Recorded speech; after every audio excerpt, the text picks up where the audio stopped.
नमस्कार दोस्तों, स्वागत है आपके अपने YouTube चैनल सत्य सवेरा पर। दोस्तों, जन्म से पहले और मृत्यु के बाद आत्मा कहाँ रहती है, गरुड़ पुराण के अनुसार जानें।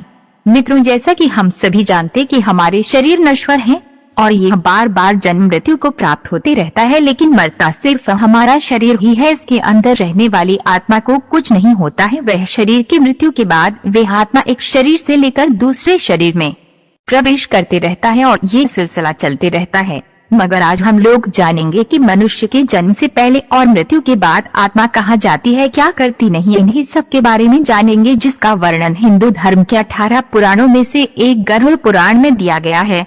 तो चलिए जानते हैं, जन्म से पहले और मृत्यु के बाद आत्मा कहाँ रहती है। गरुड़ पुराण।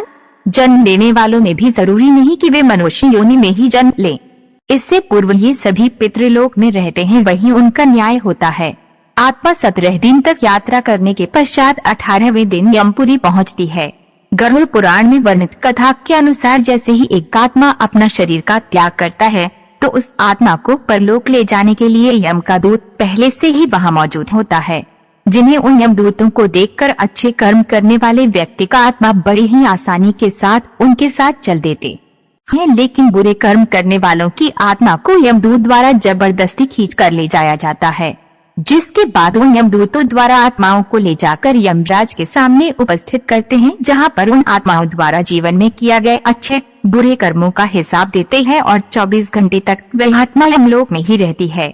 मृत आत्मा का सफर उसके बाद यमदूत 24 घंटे के बाद उन आत्माओं को वही ले जाकर छोड़ देते हैं जिस घर में उसकी मृत्यु हुई थी, जिसके बाद यहाँ वो आत्मा 13 दिनों तक अपने घर में रहती है और फिर 13 दिनों के पश्चात अंतिम संस्कार से जुड़ी सभी क्रियाएं समाप्त होने पर यमदूत उन्हें फिर से लेने आते हैं और उन्हें अपने साथ यमलोक की यात्रा पर ले जाते हैं, जहाँ में जब लोक तक पहुँचने वाली मार्ग में अनेक प्रकार की यातनाएं सहनी पड़ती है। अगर मरने वाले की आत्मा पुण्यात्मा हो तो वे बहुत ही आसानी से यमलोक के मार्ग को पार कर जाते हैं, और वहीं कोई दुराचारी एवं पापी आत्मा हो तो उन्हें यमलोक के मार्ग में बहुत अधिक कष्टों का सामना करना पड़ता है, जिसमें यमलोक के मार्ग में वैतरणी नदी भी आती है, जहां बुरी आत्माओं को इन नदी से होकर गुजरने पड़ती है और ऐसा नहीं करने पर उन्हें यमदूतों के द्वारा प्रताड़ित किया जाता है। 17 दिनों के बाद इस भयानक मार्ग से यात्रा करने पर 18वें दिन यमदूत उन आत्मा को लेकर यमलोक पहुँचते हैं।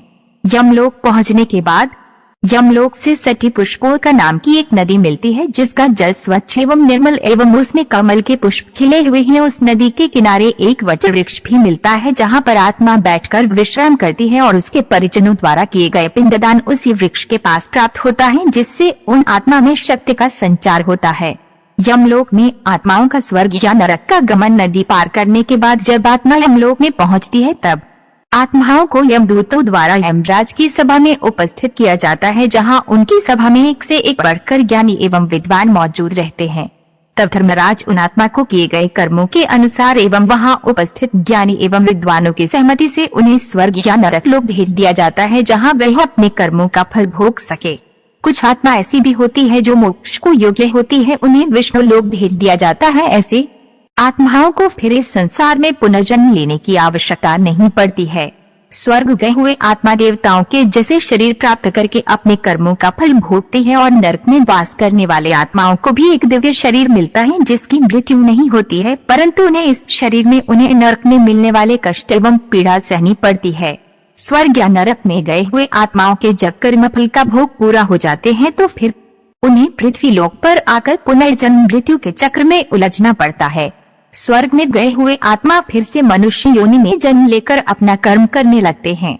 नरक में रहने वाली बुरी आत्मा अपने कर्मों का फल भोग कर फिर से पृथ्वी लोक पर आकर पशु पक्षियों, पेड़ पौधे एवं 84 लाख योनियों भटकने के बाद तब फिर उन्हें सकाम कर्म एवं मोक्ष प्राप्त करने के लिए मानव शरीर प्राप्त होता है। फिर भी आज के समय में लोग धर्म का आचरण छोड़कर गलत राह पर चलते हैं। इसका परिणाम लंबे समय तक भुगतना पड़ता है। इसलिए दोस्तों, हम लोग जीवन में जितने अच्छे से अच्छे कर्म करें तभी हमारा मानव जीवन